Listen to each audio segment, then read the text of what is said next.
time to start, you started. Otherwise, you'd have people killing one another. So, Alright, you got a minute, Mike. Are you ready? yes, ma'am. Did you just tell them all you had a minute? I just did. Yeah. It's now 6. It's now 6 o'clock. 6 o'clock. All right, on the dot. You ready? So, Oh, you have a microphone? and they want me to use the mic. Does it work? Is this working? Is this working? You're not obligated to use that. You can say no. Is it working now? Yeah, we can hear you. Is it on? It's lit up here. It's on? Okay. All right. Today I'm going to talk. My name is Mike Gilbert, and I think Joan, do you want to? I'm going to introduce you. Well, go ahead here. I'm sure none of these people know who you are. Anybody not know? I don't know. No, you've never met him before in your life? No. Yes, he's lying. Yeah, I know. Okay, we don't know you. Well, I'm going to introduce myself. So I'm not speaking though. That's all. So my name is Joan, and I am an adult reference librarian here at Bergen Public Library. And I do the nonfiction history book club here. So just in case anyone's interested, I'll bring down a couple of programs on that if anybody else is interested in what we do here, besides, just having fun to talk about stuff.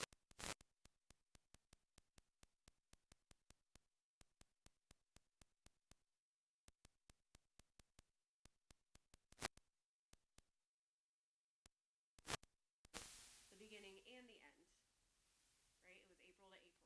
Right. So I thought it would be cool to have Mike come in and talk to us a little bit about the American Civil War and local history.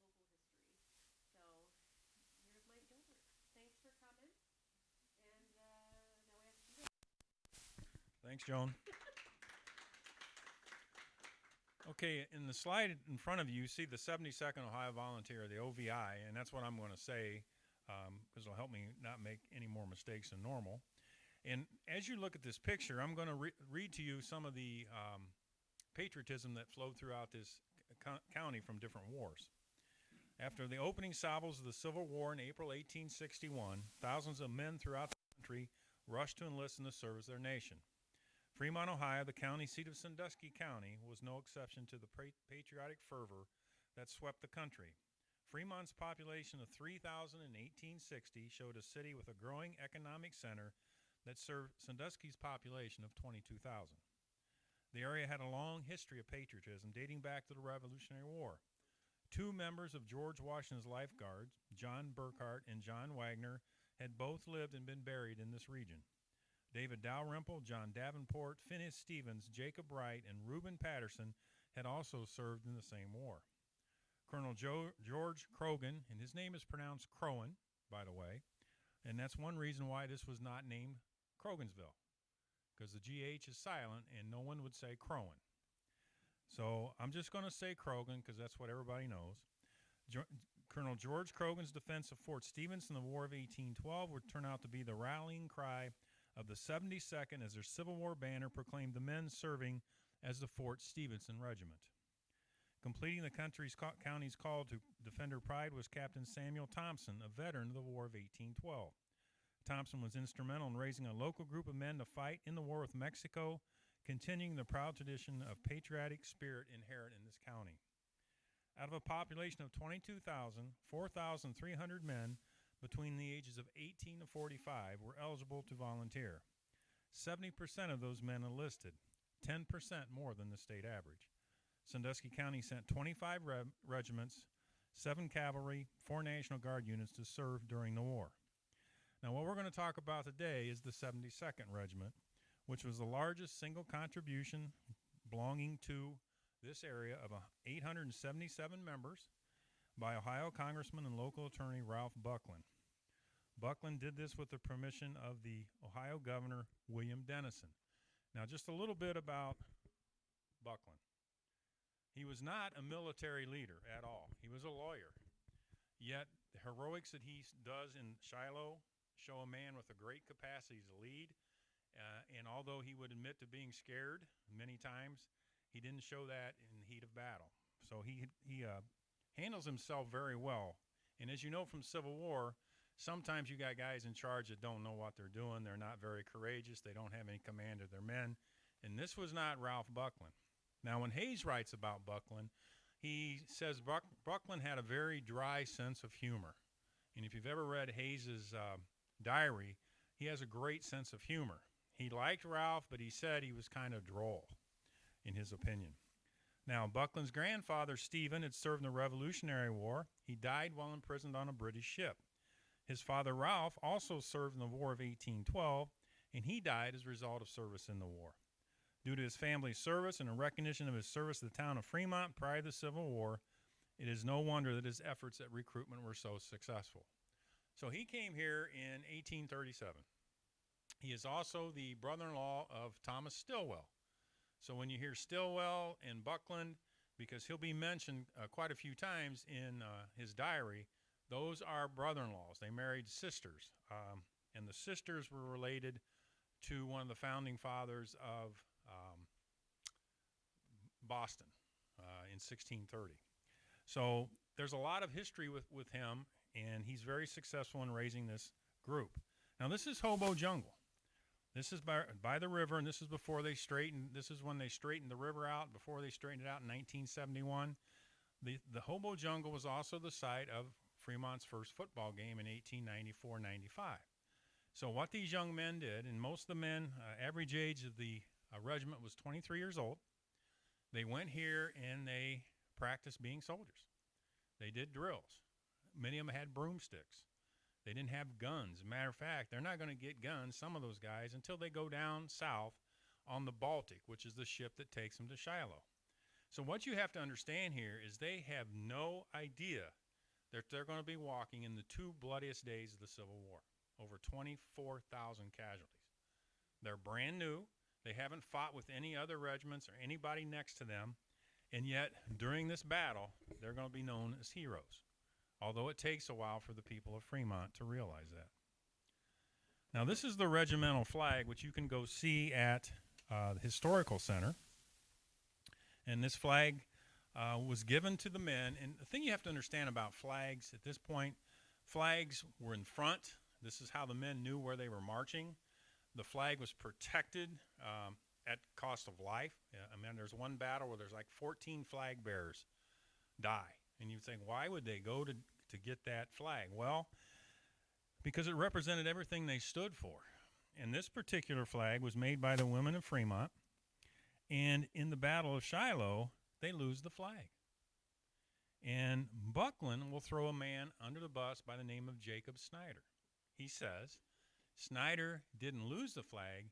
He put it in a wagon, and the wagon was taken over by the Confederates. Here's what happened to this particular flag, and you can see it's fairly good size, and it's still on display at the Historical Center.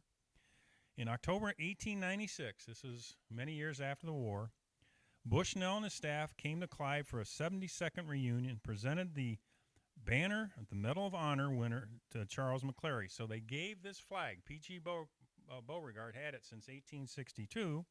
The flag was restored and is currently the one that you can see at the County Historical Society. Now, Buckland was so upset, he sends a guy, and we'll see him in a minute, Orrin England, back to Fremont to get the flag. Why? I think because he was scared of the women.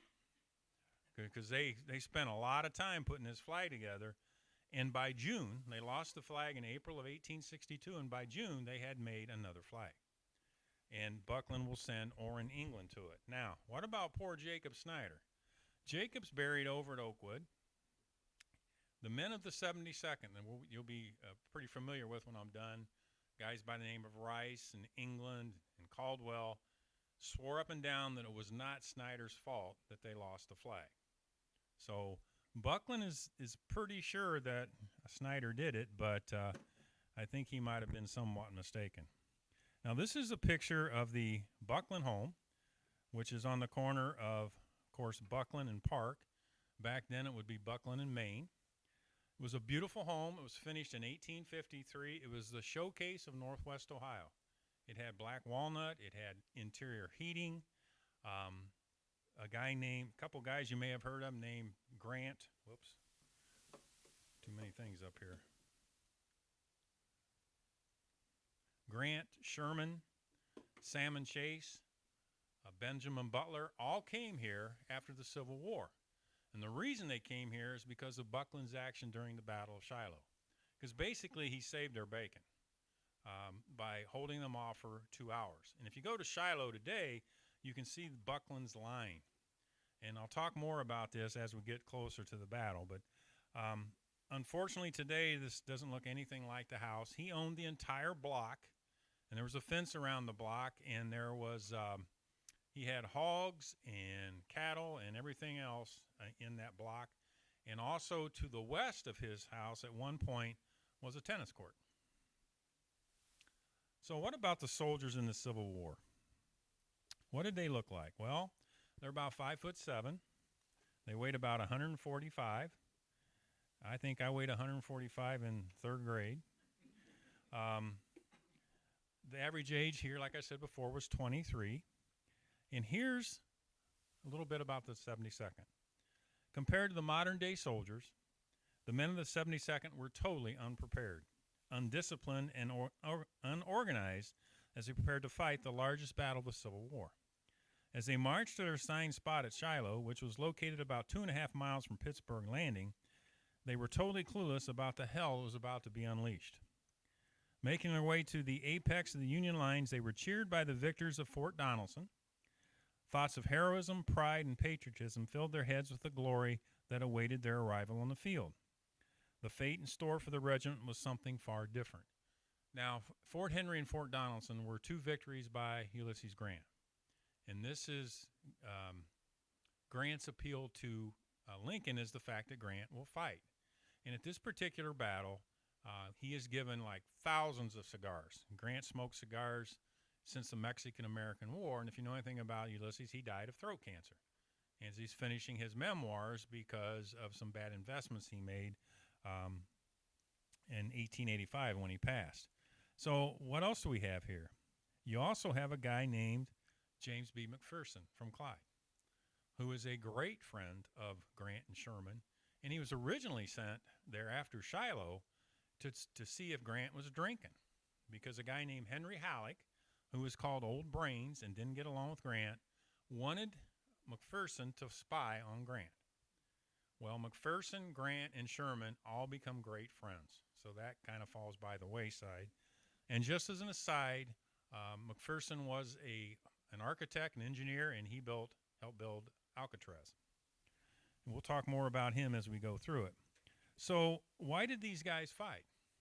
For adventure, to get away from home, to keep the Union together. There is some thoughts about, freeing the slaves, but at the beginning of the war, that's not why they're doing this. They're all coming together, and when you read about the battles, a lot of times they said you could tell where the enemy was because you could smell them. Because you got all these farmers, including from Fremont, and now they're together, and how do you go to the bathroom? How do you keep everything clean? How do you get along with these people? There's a piece of hardtack up here if you want to look at it afterwards that I made 50 years ago, that if you soaked it in coffee, you could eat it. I wouldn't suggest you do because it's been held by hundreds of junior high hands. So it's probably got every disease known to man on it. Also, there's a couple mini balls, and I'm sure you've seen them, but if you want to look at them, they're up here. And also, if you like what you're hearing, if you want to come to the round table in the fall at Spiel Grove, there's some brochures here for you. So I have to do my advertisement. This is how they got. They went through Clyde, ended up going through Clyde down to Columbus to Camp Dennison, and then they're going to pick up the Baltic and head down to Shiloh. And the conditions on the train are not healthy. They're worse on the ship. And some of these young men are getting their guns aboard the Baltic. So this is Pittsburgh Landing. This is at Shiloh. This would be right along the edge of the river. And about 2 miles out from this particular stand is where the 72nd is going to take its position. Now, let's talk a little bit about Grant. Grant's taken totally by surprise. And he's taken by such great surprise that Halleck and others thinks he's drunk. So as a result of what happens at Shiloh, Grant will lose his command for a little bit. And like I said, Halleck will send McPherson down there. And by the way, McPherson had sent up Halleck with his wife, who's a great granddaughter of Alexander Hamilton, or granddaughter, I think, of Alexander Hamilton. So you can see he's taken totally by surprise on the first day. There's 100,000 soldiers, 24,000 killed, wounded, or captured. It's the largest, costliest loss of the Civil War at that time. And you can see up there that we lost more lives here than any previous American wars. And what Grant says at the bottom, that's what he learned about Shiloh. He knew at that point that this was going to take quite a few battles to get this particular war over with. Down in the bottom, those are Grant cigars, and he got those by the boxload after Fort Henry and Donelson. So show you the fortunes of war. He's a hero going to Shiloh. He comes out, they're claiming he's a drunk. Lincoln's response to all this is, if he's a drunk, find out what he drinks, and I'll make sure he gets a case of it, because he fights. And that's what he was looking for. Now, if ever there's a guy that looks kind of grumpy and kind of mean, that's William Tecumseh Sherman. Now, there's a connection here to Fremont because his dad, Charles Sherman, was one of the first judges here in Fremont in 1820. Matter of fact, the building was right on the property where we sit now. So Charles was here in 1820, and Charles died down in Lebanon at the Golden Lamb, and some people say that you can still see his ghost. I've never had the privilege, but I don't know. He was mercurial. He was known for worrying about everything, except at Shiloh, he doesn't worry enough because Buckland's brigade is engaged in a shot with rebel pickets. And when Buckland tells him, he says, I don't know how to say this, pshaw, pshaw. I guess that was a big thing back in the day. You know, you don't know what you're talking about. Well, if he would have listened to Buckland, we wouldn't have been taken by surprise on April 6th when the actual attack occurs. And down at the bottom, he's coming in with newspaper articles saying that he is insane and crazy. You can see here that he picked that up and read, General W.T. Sherman, late commander of the Department of Cumberland, is insane. It appears that he was at times when commanding in Kentucky stark mad. And the reason for that, he was given this big area to cover. He didn't have enough men.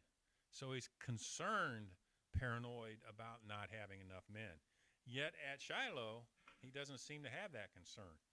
Grant never really cared what the other guy was doing. So here they're both taken by surprise.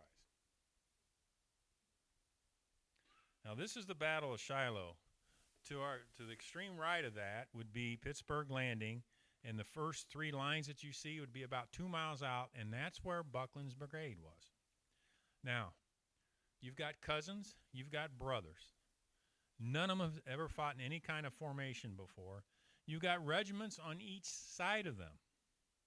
So you got the apex. The apex in the center is the 72nd. During the battle, both regiments on either side of them run away. And I mean run. They skedaddle. One of the guys says, I don't know about you, but I'm getting the hell out of here, quote unquote. So there are these kids, never been in a battle, never fought with a group, and they're all alone. 3 times the Confederates charge, and 3 times the men hold them off. So that's enough to get them back to Pittsburgh Landing, and the next day is when the Union Army will be able to take back what they've lost. Shiloh's considered a Union victory. Many people consider it a draw, but give credit to the regiment that came from this town. Now, what made them so good? There's brothers and cousins, and they're fighting together.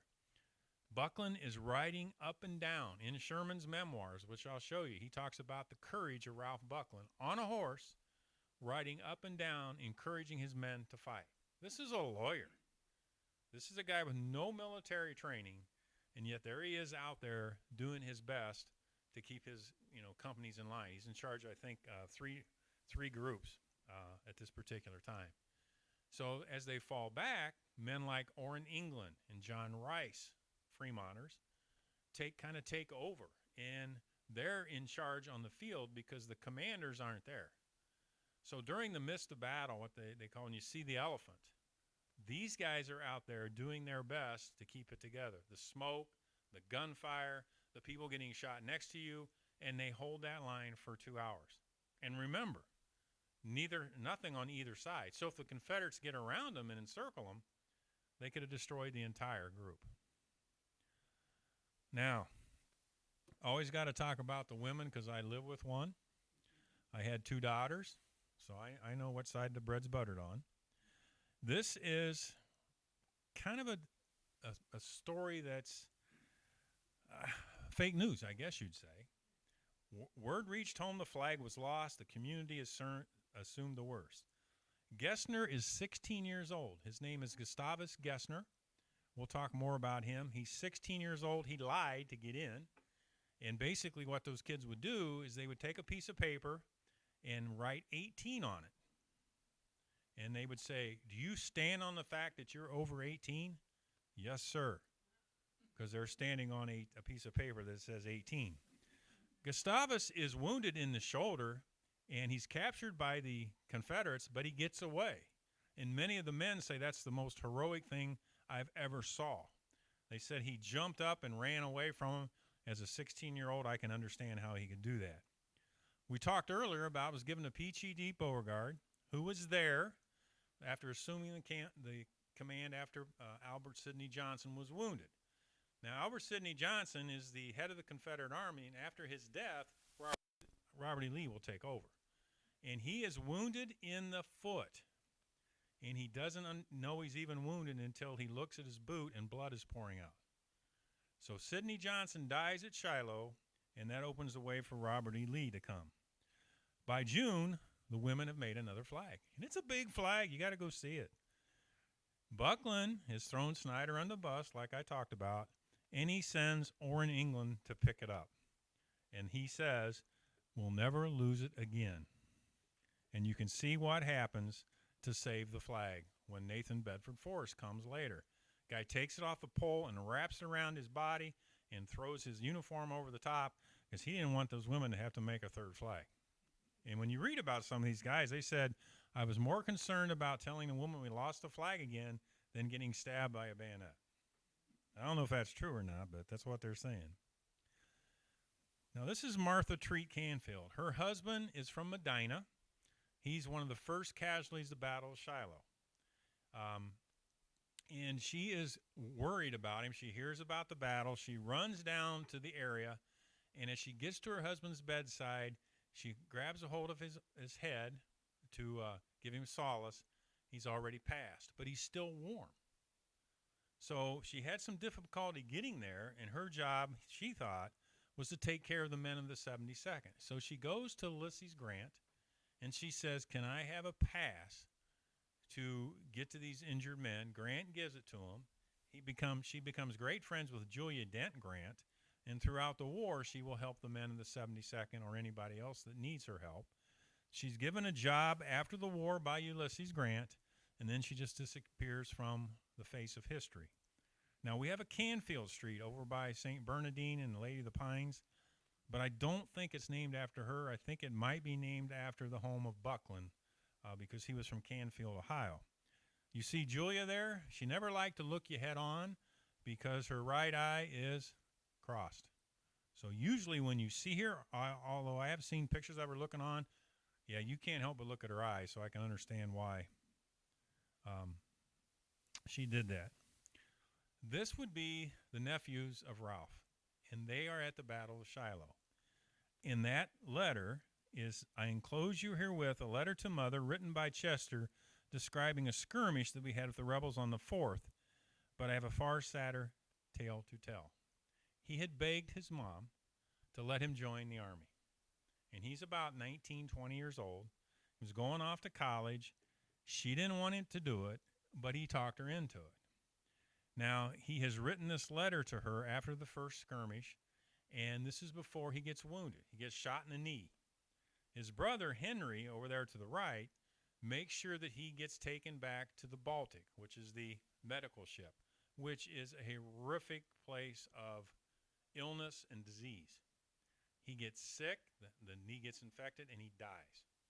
So Ralph, his uncle, is in charge of the 72nd, is devastated by this, and they send the bodies to Cincinnati, where a man named Liquinio Rawson Avenue, Rawson Street's named after him. He's a doctor. Happens to run into the coffin of Chester Buckland. At that point, he didn't even know he was dead. But when he looks inside, he understands who it is, and the message gets back to Fremont that Chester Buckland has died. Now, funeral homes always have flowers. And the reason they have flowers is because when these bodies were being sent back from places like Shiloh, they stunk. So they stuffed them full of flowers to hide the smell. So that's why flowers become such a prototype at that particular time. In 1864, C.S. Shumey starts his funeral business where he'll come to your house and take the body back and prepare it. Before that, it was done in the parlor, and all the stuff was taken there. So he comes like a drive-through casket service, I guess. Fremont will shut down the town for half a day, and you can see the burial place of the Bucklands out there in Section 8 in Oakwood. This is the house. It's right across from Grace Lutheran Church. Looks exactly the same. He dies in 1988. The doctor does. And Rawson at one time used to be Elm Street, and it, of course, went all the way out there to where Walmart is. So that's kind of the tradition of Dr. Rawson. We had great doctors here, as we'll talk about there in a minute. This is Dr. William Caldwell. His home is on Burchard. I think it's 711. It's a beautiful home. It's on the south side. And this is what he writes after the Battle of Shiloh. As we lay on the bank of the Tennessee on the night of the first day of death, with the enemy's campfire in sight, and the gunboats throwing their fiery storm over our heads to keep them at bay, who can imagine, much less describe the feeling? We had 200 or 300 wounded soldiers lying on the bank at the time. Nothing protected us from the rebel cavalry except a deep ravine by which we were surrounded. But the next day our star was in the ascendant, and victory crowned our arms at nightfall. But can you imagine, do you wish to imagine the acme of horrors of the second day by which we are enveloped? Now this goes on, but what happens, I hit the thing again. What happens with Caldwell is after the Civil War, he goes around and talks about irritable heart, the lonely soldier, and basically what he's talking about is PTSD. They didn't know what PTSD was, but he went around the country talking about the effects that the Civil War had on these men. Because a lot of these guys came back with limbs missing. There was no place to go to talk about the horrors that you went through. So they're kind of on their own. And some of these men never talked about anything that happened to them during the war. So Caldwell and the Rices are related. Now, this is John Rice, and you'll recognize his home over there at 500 Court Street. It looks exactly the same. He also lived over on Burchard, which is right close to the Sandusky County Historical Society. John Rice is an interesting guy, and he's one of my favorite people for a couple reasons. One, he's married to a woman who is 11 years younger. He was 31. She was 19. Her name is Sarah Wilson. You should go and read some of the letters. She writes to him at Shiloh, upset that she's not pregnant. Why aren't I pregnant? And I'm sure John could explain that to her, because after all, he was a doctor. But she's staying back in town, and there's parties going on, and she says, John, do you mind if I go to a party? And he's up to his elbows in blood because he's amputating soldiers' arms and legs at Shiloh. So her letters are kind of interesting. And after the Battle of Shiloh, word gets back to Fremont that the 72nd were a bunch of cowards. And Sarah believes it.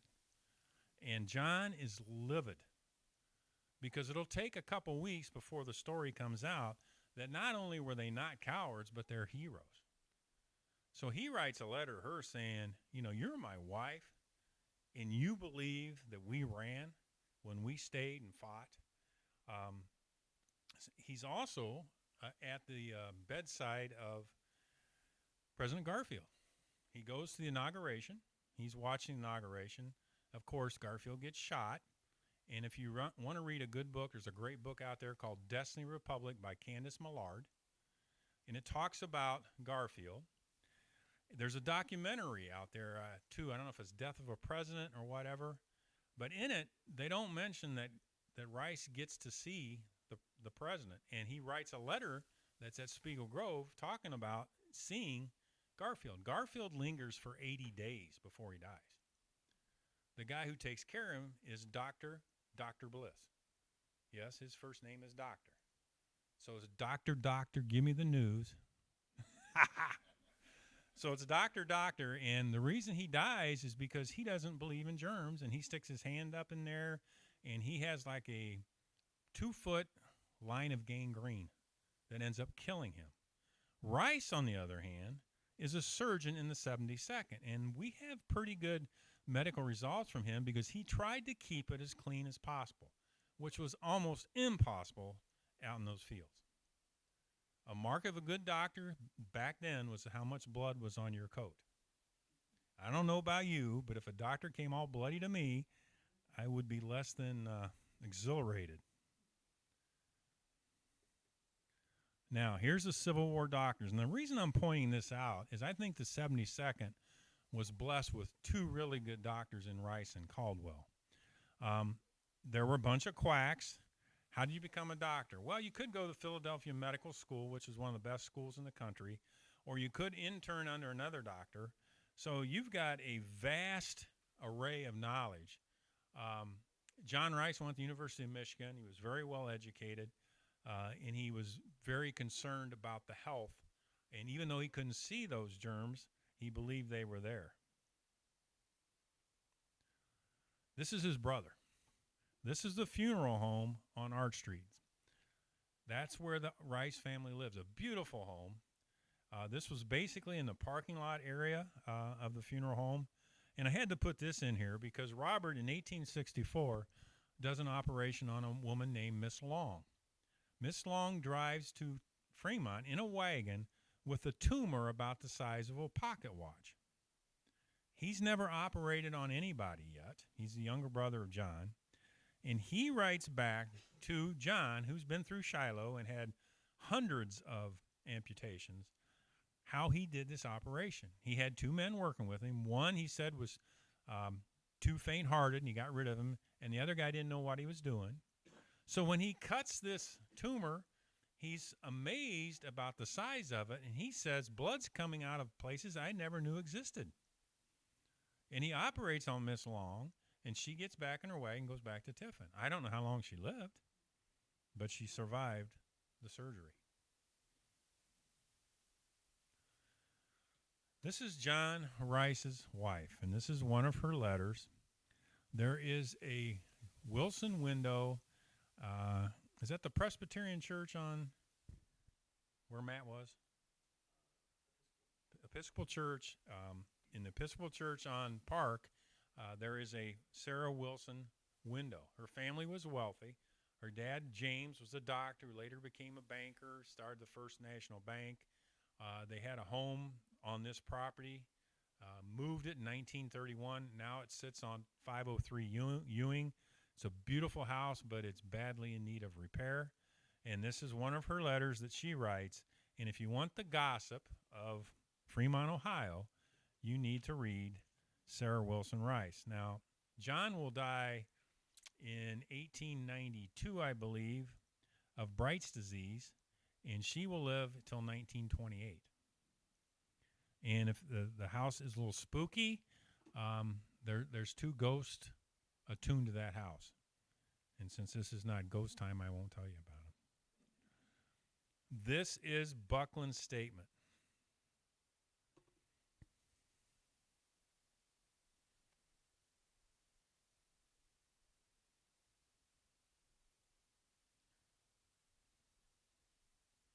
And he's absolutely right.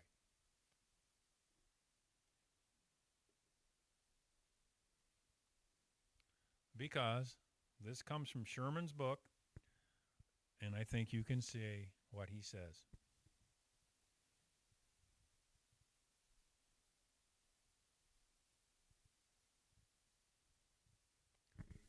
one of the guys that gets injured is a guy by the name of Crockett.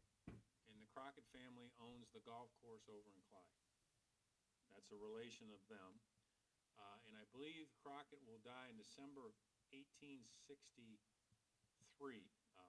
because of injuries. I'm not sure if he sustained them from Shiloh, but he does not make it through the war. He dies as a result of his service.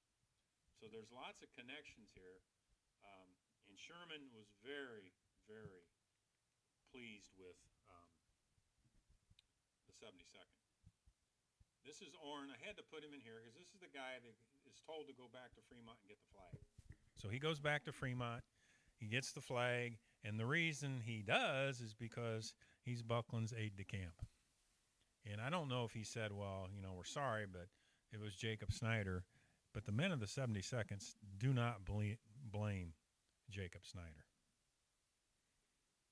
He ends up going out west, gets some land from the Homestead Act, and was fairly successful before he passed away. Now, this is immediately after the Battle of Shiloh. And like I said, Halleck and Grant do not get along.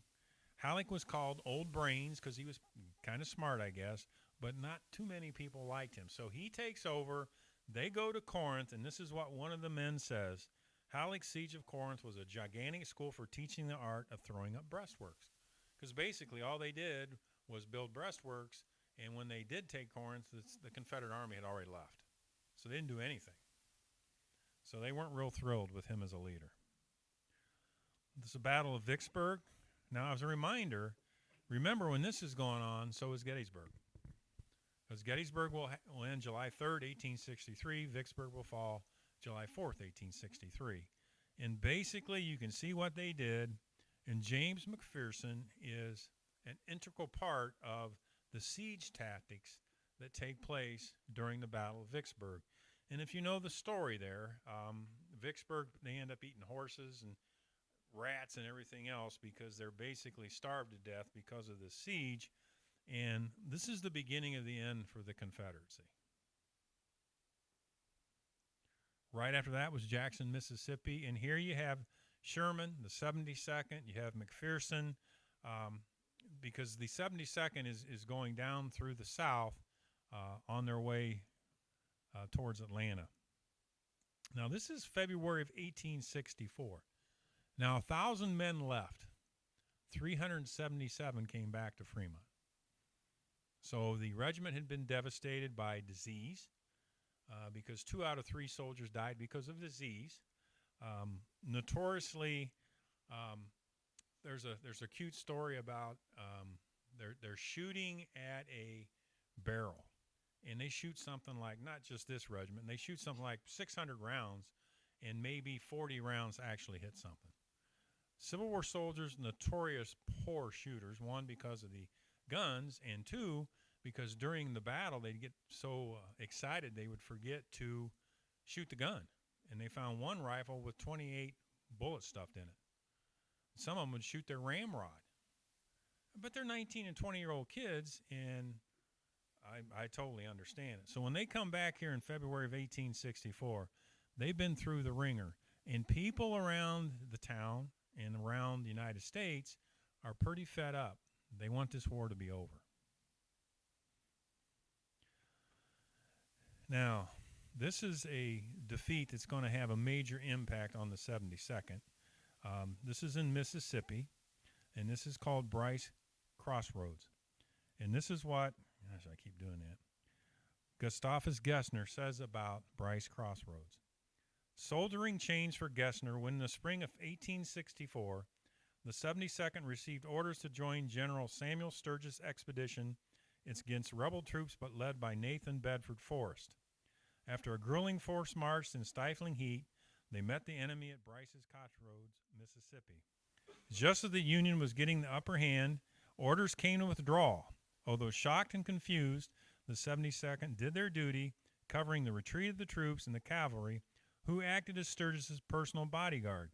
When ammunition gave out, the 72nd ran for their lives as the rebel cavalrymen chased them down. Only a third reached safety, some 90 miles from the battlefield. The rest, including Gessner, went to Andersonville. For the rest of his life, and he's about 18 years old now, he will hate Samuel Sturgis and do everything in his power to see that this man gets court-martialed because of what he considered Sturgis's cowardice. And many think Sturgis was probably drunk. As they were winning, he tells them to withdraw, and there's over 200 men from the 72nd who go to Andersonville. So this is Andersonville, and this is what Henry Miller had to say about the conditions in that camp. And I'm sure you know it was horrible. There was a deadline, meaning if you crossed that line, you were shot. There were all kinds of groups, raiders within the camps, that would go from group to group and try to steal things or beat people up. It was a terrible place to be. There was also a place called Camp Asylum, which was in South Carolina. This was in Georgia, that was used for officers. And it was much better because it wasn't as crowded and it was much cleaner. So you can see 27 acres. Spiegel Grove is 25 acres. So you had that many, you had 33,000 prisoners of war in an area the size of Spiegel Grove. Now this is old Doc Gessner. He comes back to Fremont. He's more of a guy who writes prescriptions. He's not a surgeon. This is one of his homes on Garrison Street. The Gessner, that's original glass that he had. It was given, I was allowed to take a picture of it from the family. He also invented a bottle stopper. And his advertisement said, "It's such a simple stopper that any child can open it." And inside would be like opium and morphine and all these deadly drugs. But his ad, I have his ad from 1900, and that's what it says. And that was a plus. Even a child can open it. I don't know about you, but some of this stuff as I get older, I feel like I need a jackhammer to get it open. But there's Gessner when he's 16. He will also start be involved with the, Tramer Malt Company, which is on Arch Street. I think it was 317 Arch. And Gessner and Buckland and Rice, and that place made $105,000 in 1904. And basically it was an elixir, a German elixir, that actually did help people with stomach ailments. So, and there are Tramer Malt bottles around. Yes.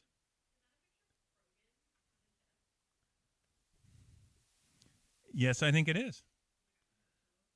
It is George, because that's the same picture I use it.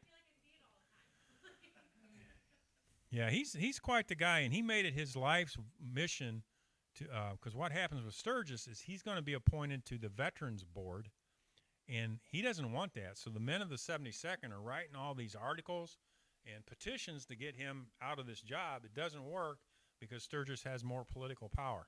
And we know that never happens today, right? This is the son of Dr. Rawson. Rawson, you may hear that around town because there is a VFW named after him.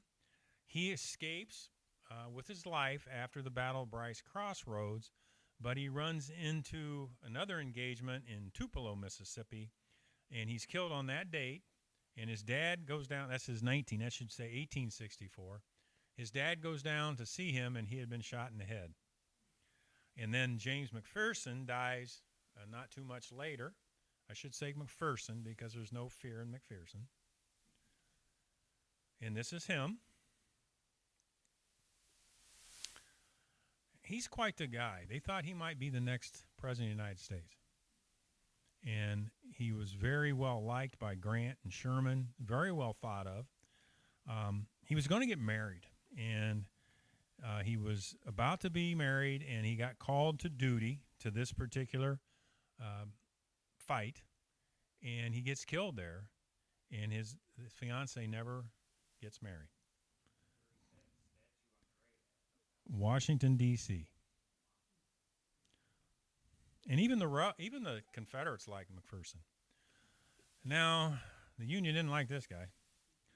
He starts the KKK in 1867. And I want you to look at that real close, because you can count on the fingers of one hand the times this man lost. And Buckland defeats Forrest at Memphis, Tennessee, when he's outnumbered and surprised. So I think anytime you can beat this man, he was a great general.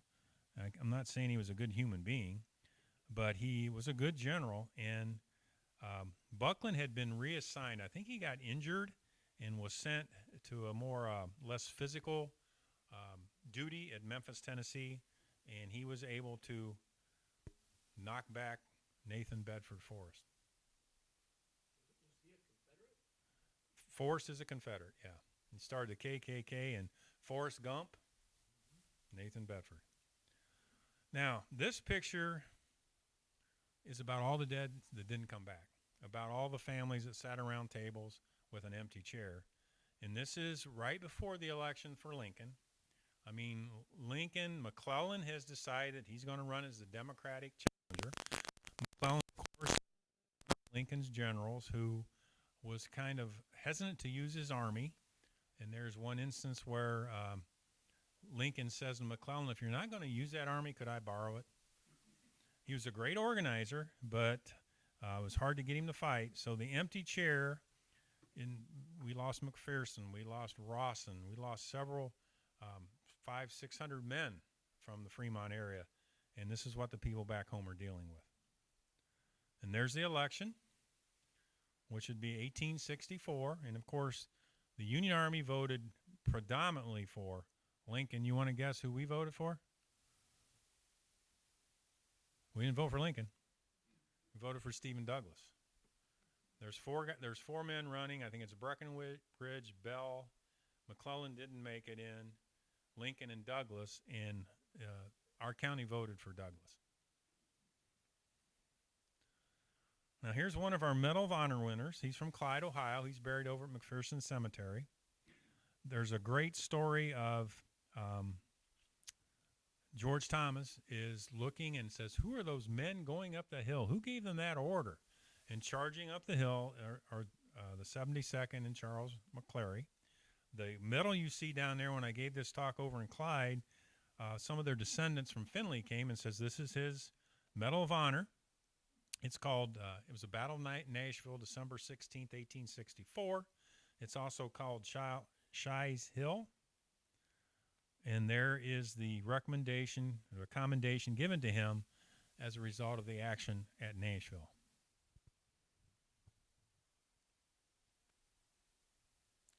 You capture flags, it's Medal of Honor time. That's how important flags were. I think today when we think about flags, we think, what's the big deal? The flag represented everything to those men. It represented your community, your brother, your sister, your country, your state, what you stood for. So getting these flags was no easy feat.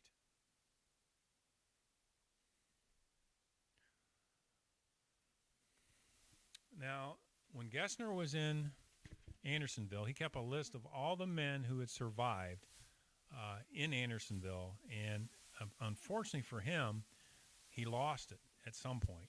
And he could remember about 35 of those men. And after he came back, obviously he didn't come back on the Sultana.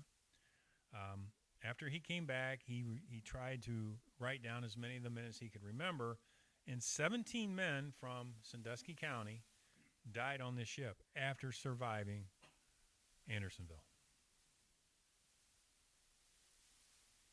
Now, some sources will say 1,700 of 2,100 people died. Just like anything else, there's all kinds of different. But it was a huge tragedy and vastly overcrowded and just blew up. These are all the battles of the 72nd OVI.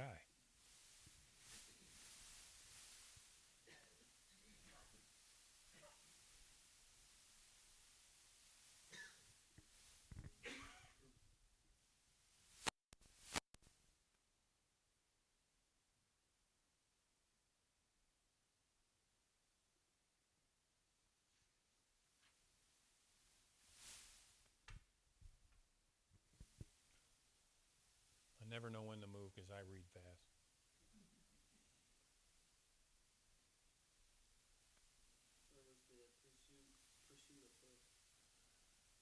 That's a great. I would assume it's in because Hood takes over at the end of the war. I would say it's probably Georgia, Tennessee area. because he does take over from, I think, Joe Johnson, because Joe Johnson was more a defensive fighter and Hood is more aggressive. Now, we're done with the 72nd, so I'm going to talk about some other regiments from this area. And since I'm doing Gettysburg Pickett's Charge, I came across this group, and I knew that John Miller is a Medal of Honor winner. We have 4 of them listed over there at the courthouse, and he's one of them.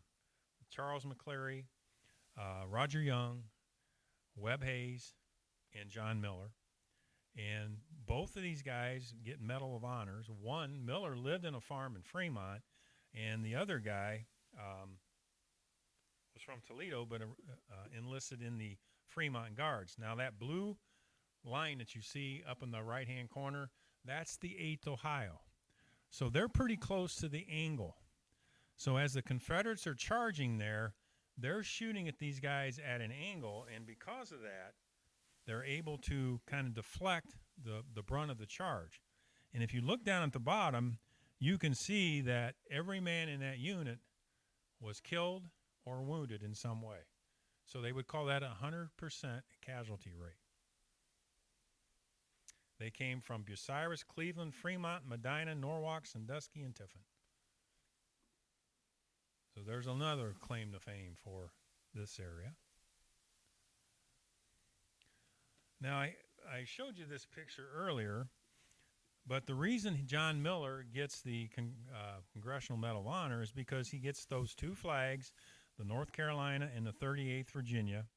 And you can see, because if you could see the flag through all that smoke, you could follow your line. And that's why if the flag fell down, somebody would pick it up. And I think I read somewhere that 14 flag bearers were killed in one battle.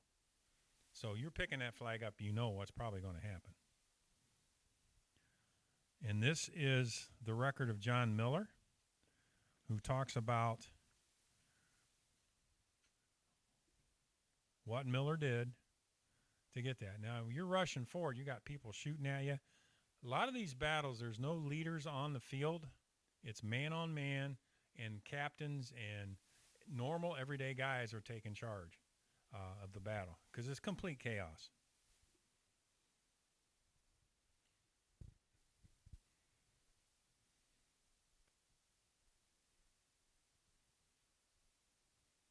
Now it says the whole brigade fired at him, and it seemed astonished he was not cut into strings. Well, that tells you one thing, that they're horrific shots for the most part, but that's not uncommon. But still, I can't imagine it. We've got to talk about Rutherford. He's in the 23rd. You can see there what happened to him. 5 wounds in combat, more than any other president. The bullet wound to his arm, sustained at South Mountain, nearly cost him his life. Now, he convalesced at the Vallette House, which we talked about earlier, the oldest house in Fremont on the corner of Buckland and Oakwood. That's where he convalesced. His uncle, Sardis, lived there for 20 years. And at this point, Sardis wasn't living in there, but he did have connection to the Vallettes, who end up donating the land for, or selling the land where Oakwood Cemetery sits. And when he's shot at South Mountain, Lucy, his wife, goes down to try to find him, can't find him anywhere because they gave her the wrong directions to where he was actually at, and she eventually finds him, and her brother, who is a doctor, takes care of him, and you can see the tourniquet that was used on him at Spiegel Grove. And don't be like I did and touch the saw, because I did, and I cut my hand. And I tell my kids not to do that.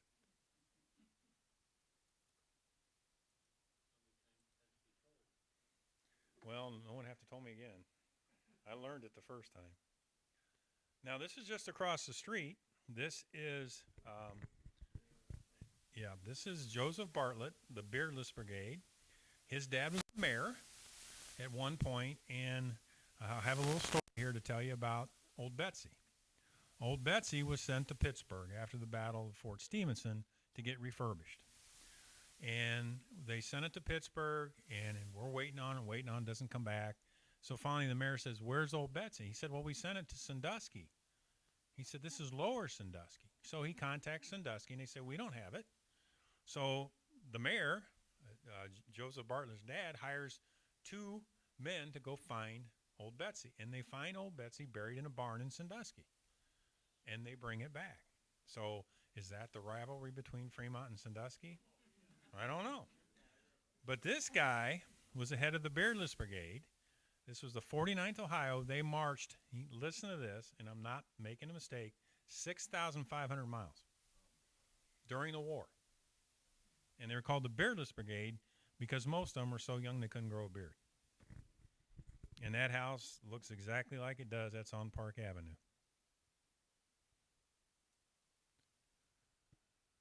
And I had to do this because I knew Elijah would be here. This is E.J. Conger. He lived in Fremont in 1857, and he lived across the street from the Sandusky County Historical Society, and he captured John Wilkes Booth, who killed Abraham Lincoln. And he was treated by a nurse named Clara Barton because he had been injured in West Virginia. He was also pretty well known to Rutherford Hayes because they fought in the same area. And when the reward came for the capture of Booth, he got $15,000, which is equivalent to $100,000. And unfortunately for him, he gave $12,000 of that to Edwin Stanton, the Secretary of War, and lost it all.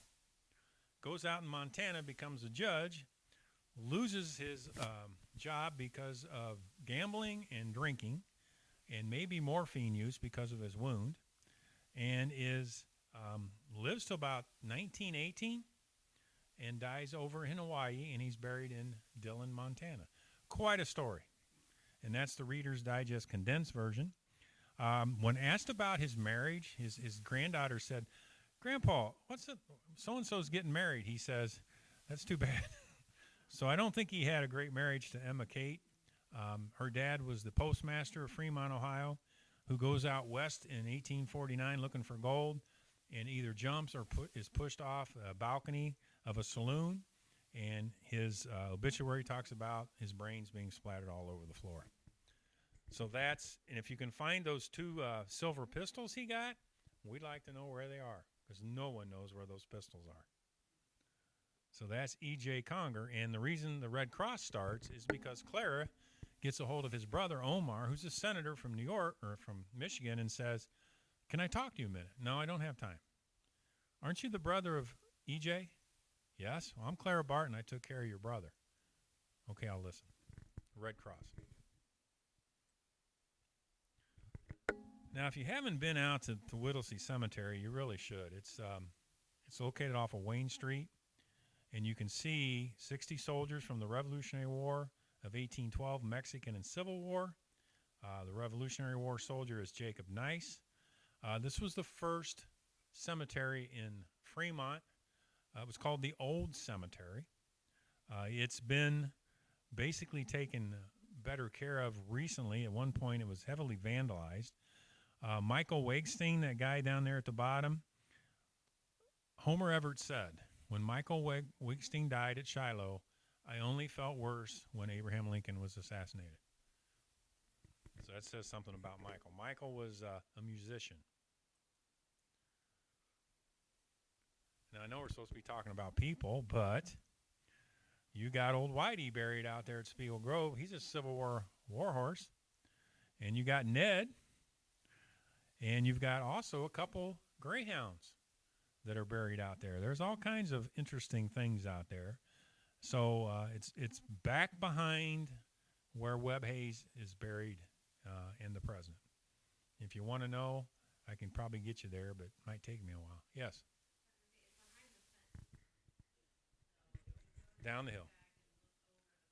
It's off the beaten path.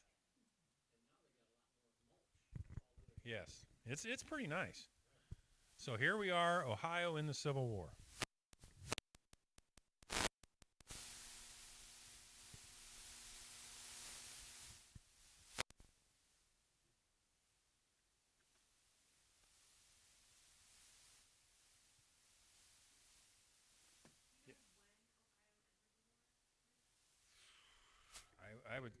I would say right at the beginning.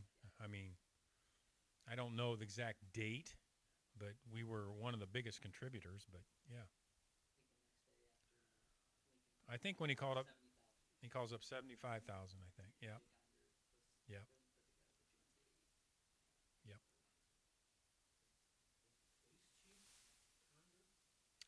Well, I taught Ty, and I kept saying, "Are you related to E.J. Conger?" And he goes, "Oh no."